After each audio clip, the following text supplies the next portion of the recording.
Pelapor anggota Komisi 3 fraksi PDI Perjuangan Arteria Dahlan terkait penggunaan bahasa Sunda batal diperiksa. Pelapor berhalangan hadir karena alasan kesehatan.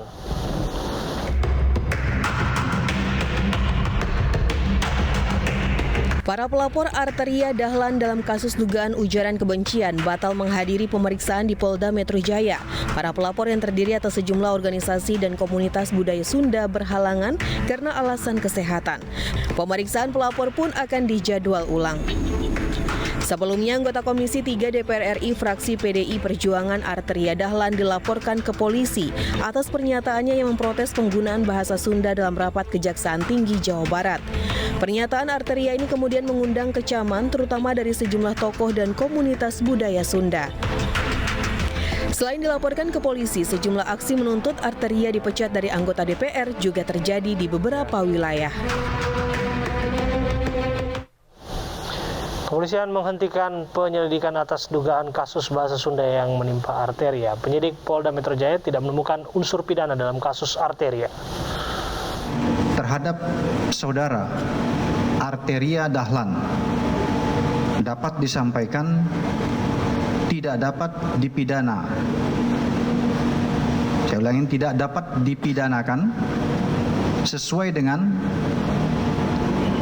Pasal 1 dalam undang-undang tersebut yang menyatakan bahwa Undang-Undang MD 3 yang menyatakan bahwa anggota DPR tidak dapat dituntut di depan pengadilan karena pernyataan atau pendapat yang dikemukakan baik secara lisan ataupun tertulis di dalam rapat DPR ataupun di luar rapat DPR yang berkaitan dengan fungsi serta wewenang dan tugas DPR.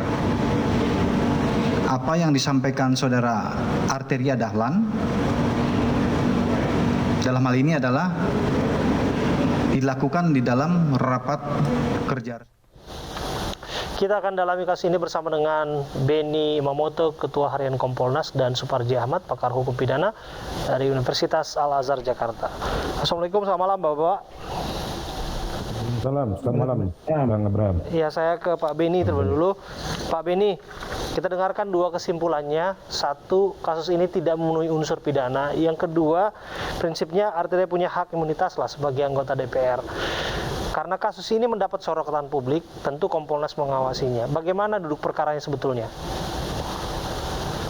Ya, yang pertama perlu saya sampaikan bahwa kami terus memantau proses penyelidikan kasus ini dan dalam hal ini rilis yang disampaikan oleh Kabid Humas Polda Metro Jaya tadi menyatakan demikian.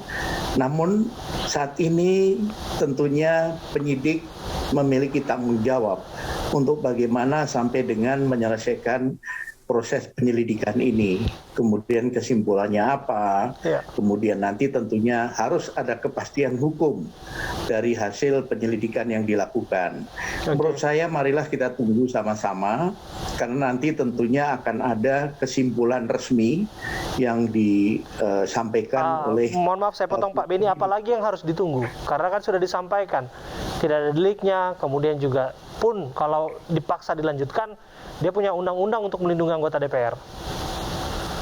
Betul, betul. Jadi di satu sisi demikian, tetapi juga tentunya dari pihak pelapor itu perlu penjelasan setelah dilakukan pemeriksaan awal.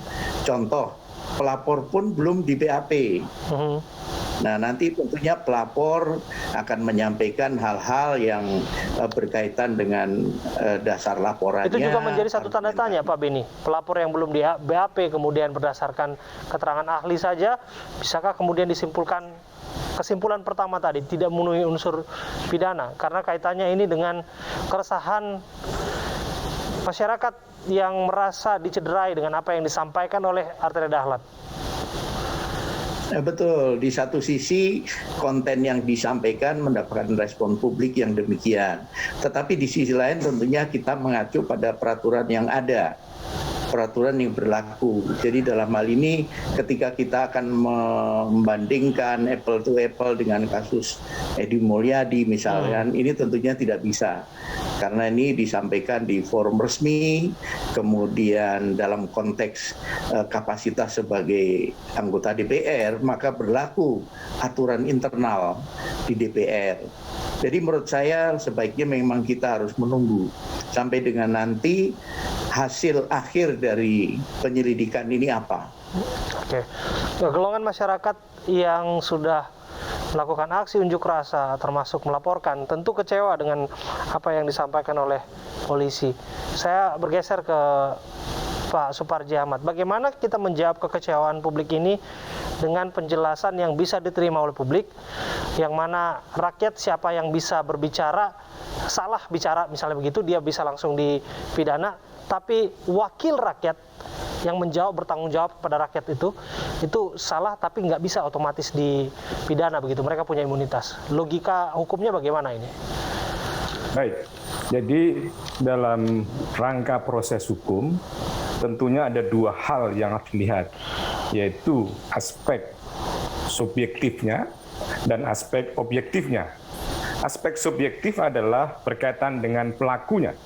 Dalam hal ini, apakah yang bersangkutan memiliki kemampuan bertanggung jawab atau kemudian adakah alasan penghapus pidana berupa pembenar atau kemudian pemaaf. Kemudian yang kedua adalah aspek objektifnya. Aspek objektif itu adalah dilihat pada perbuatannya, dilihat dari alat bukti, dan kemudian dilihat dari unsur-unsur pidananya. Kalau kemudian kedua unsur subjektif dan objektif itu terpenuhi, maka dalam rangka penyelidikan peristiwa pidana ditemukan sehingga ditingkatkan pada tingkat penyidikan. Di tingkat penyidikan tadi itu, maka kemudian ditemukan setidaknya dua alat bukti untuk menetapkan seseorang menjadi tersangka. Kekecewaan dari pelapor tentunya harus dipahami bahwa setiap laporan itu tidak kemudian ditindaklanjuti dalam konteks ada peristiwa pidana. Tetapi tentunya harus dilihat secara objektif apakah laporan tadi memang memenuhi syarat atau tidak. Dalam hal ini misalnya yang bersangkutan dilaporkan dengan pasal 28 ayat 2 Undang-Undang ITE, di mana substansinya adalah setiap orang yang dengan sengaja menyebarkan informasi dengan tujuan untuk menimbulkan kebencian kepada individu atau kelompok masyarakat berdasarkan sara. Muatan apa yang disampaikan oleh Arteria di dalam forum DPR bukan dalam rangka menyebarkan informasi. Muatannya adalah dalam rangka mengingatkan pimpinan tertinggi di Kejaksaan Agung untuk kemudian menggunakan misalnya jajarannya dengan bahasa Indonesia baik dan benar, bukan dalam rangka untuk menimbulkan kebencian. Dengan demikian juga tidak dalam rangka menimbulkan berdasarkan syarat tadi itu. Jadi pelapor harus secara objektif, secara proporsional bahwa apa yang dilakukan itu kemudian telah ditindaklanjuti oleh polisi. Anda menyinggung soal mens rea-nya berarti ya Pak Suparji? Ya betul, karena memang dalam pasal 28 ayat 2 itu ada frase dengan sengaja. Ya, dengan sengaja ini berarti adalah mens rea-nya, terlapor ya. Gitu, ya. Iya, niat dari terlapornya apakah memang ada willing and witten menghendaki dan mengetahui untuk menimbulkan kebencian berdasarkan sara. Saya kira itu tidak dalam rangka menimbulkan kebencian. Bagaimana kemudian menjelaskan kepada publik yang membandingkan kasus ini apple to apple, Edi Mulyadi dan Arteria Dahlan, yang satu dianggap memenuhi unsur pidana, satunya lagi dianggap tidak memenuhi unsur pidana? Dalam konteks pidana kan tidak mengenal asas analogi. Semuanya adalah case by case, kasus per kasus. Artinya tidak bisa kemudian apple to apple kasus satu dengan kasus yang lain. Satu itu prinsipnya. Kemudian yang kedua juga dilihat pada konten atau dilihat substansinya. Saya kira memang cukup berbeda secara signifikan muatan yang disampaikan kedua terlapor ini. Pada sisi yang lain, pada unsur subjektifnya juga memiliki posisi yang berbeda. Jadi menurut saya dalam konteks kita memahami satu peristiwa hukum, tentunya tidak bisa kita bandingkan antara satu dengan yang lain, tetap berdasarkan kasus demi kasus. Namun demikian, memang pihak penyelidik tentunya harus secara transparan tentang kesimpulan yang tadi ada dua hal, tidak dapat dipidana, dan yang kedua karena yang bersangkutan memiliki imunitas. Nah, yang kedua itu Anda harus terangkan poinnya. Apakah sesungguhnya setiap anggota DPR dalam tugas kerjanya disebutkan tidak hanya dalam forum rapat, tapi di luar juga dalam fungsi dan tugasnya juga mereka dilindungi oleh undang-undang ini sehingga mereka seolah memiliki kekebalan hukum? Ya, saya kira secara normatif memiliki kekebalan hukum dalam menjalankan fungsi legislasi, pengawasan maupun anggaran. Namun demikian, tentunya semuanya tidak dilaksanakan secara sewenang-wenang. Di DPR juga ada MKD, Majelis Kehormatan Dewan. Demikian pula kalau memang ada unsur-unsur pidananya yang kemudian berdasarkan barang bukti yang cukup, alat bukti yang cukup, saya kira juga ada proses hukumnya. Artinya imunitas bukan kemudian seenaknya melakukan tugas itu tanpa memperhatikan etika, hukum ataupun tata krama yang lainnya gitu. Oke, saya kembali ke Pak Beni. Pak Beni, Anda sudah singgung sebetulnya tadi banyak yang membandingkan antara kasus Edi Mulyadi, kasus Jin buang anak dengan apa yang disampaikan oleh Arteria Dahlan yang dianggap menyinggung masyarakat Sunda. Bagaimana menjelaskan kepada publik sebetulnya dua kasus ini yang dinilai seharusnya satu masuk, dua-duanya bisa masuk? Ya, tentunya kita semua juga mengikuti perkembangan dari penyidikan tersangka Edi Mulyadi, di mana penyidik memulai dengan penyelidikan, kemudian pada tahap penyelidikan sudah mendengar keterangan ahli, kemudian setelah dinilai cukup bukti maka ditingkatkan ke penyidikan. Kemudian dipanggil dulu, pertama tidak datang, baru panggilan kedua akhirnya datang. Nah, dengan pertimbangan subjektif dari penyidik untuk kelancaran penyidikan, yang bersangkutan ditahan. Sekali lagi ini ada proses.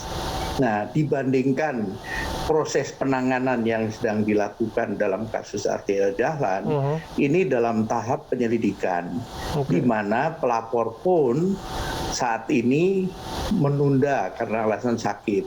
Saya yakin ketika nanti pelapor datang, kemudian diperiksa, menjelaskan argumentasinya dan sebagainya, ini nanti penyidikan juga akan mengundang ahli.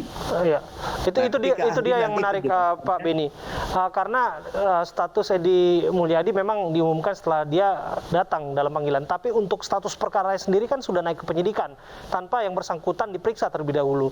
Untuk kasus tidak harus.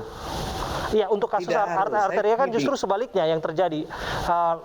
Langsung tidak ditemukan unsur pidana. Saya mantan penyidik. Ketika dalam proses penyidikan sudah diperoleh dua alat bukti, tanpa memeriksa tersangka pun sudah cukup, kita bisa melakukan upaya penangkapan, pemanggilan dan sebagainya. Jadi sederhananya Anda ingin mengatakan bahwa kasus ini dijalankan dua-duanya dengan objektif, termasuk Arteria yang langsung diumumkan tidak memenuhi unsur pidana itu ya? Iya, jadi apa yang disampaikan dalam rilis tersebut tentunya mengacu pada undang-undang yang berlaku, MKD dalam hal ini. Jadi isinya seperti itu sudah disampaikan. Ini tentunya bagian dari edukasi publik. Karena publik tidak semuanya tahu. Diharapkan dengan rilis itu publik tahu, kemudian nanti bisa memahami ketika nanti sampai dengan kesimpulannya, hasilnya tidak sesuai dengan yang mereka inginkan. Saya terakhir ke Pak Suparji. Pak Suparji, agar publik tahu disebut ini kaitannya dengan literasi publik, khusus untuk para pelapor yang merasa bahwa mereka belum mendapatkan keadilan. Bagaimana cara untuk mereka mendapatkan keadilan atas apa yang sudah terjadi? Baik, yang pertama berkaitan dengan penetapan tersangka, bahwa berdasarkan putusan MK 21/2014 itu ada dalam positanya, dalam pertimbangan itu diawali dengan pemeriksaan calon tersangka. Ya, itu pertama. Kemudian yang kedua adalah berkaitan dengan untuk memperoleh keadilan bagi pelapor, bahwa sesungguhnya keadilan dalam konteks hukum pidana itu adalah keadilan buat negara gitu loh. Bukan keadilan misalnya buat pelapor semata. Artinya penyidik ya dalam hal ini hadir representasi negara. Maka dalam hal ini ketika kemudian negara memandang bahwa proses hukum tidak bisa ditindaklanjuti, maka adalah keadilan bagi negara. Dan kemudian bagi pelapor itu sendiri tentunya harus menerima itu adalah secara objektif. Karena sesungguhnya penyidik dalam hal ini merupakan alat negara. Bisakah mereka berharap kepada MKD negara? Misalnya ada yang meminta bahwa ATR diberhentikan, mereka berdemo di depan DPR? Ya, saya kira pola-pola demo saya kira bukan sebuah pilihan pada konteks kondisi sekarang ini. Tentu saya saja. Kira diharapkan MKD responsif gitu ya. Diharapkan MKD responsif terhadap keadaan ini sehingga terjadi perbaikan ke depan, bahwa proses-proses menjalankan tugas dan kewenangan itu membawa dengan menggunakan narasi-narasi yang mencerahkan, narasi-narasi yang menyejukkan gitu ya. Baik, terima kasih Pak Suparji Ahmad. Terima kasih juga Pak Beni Mamoto sudah hadir dan berbincang bersama kami. Tersandung kasus pencemaran nama baik, mantan rekan bisnis Ashanti menjadi tersangka. Informasinya satu lagi untuk Anda.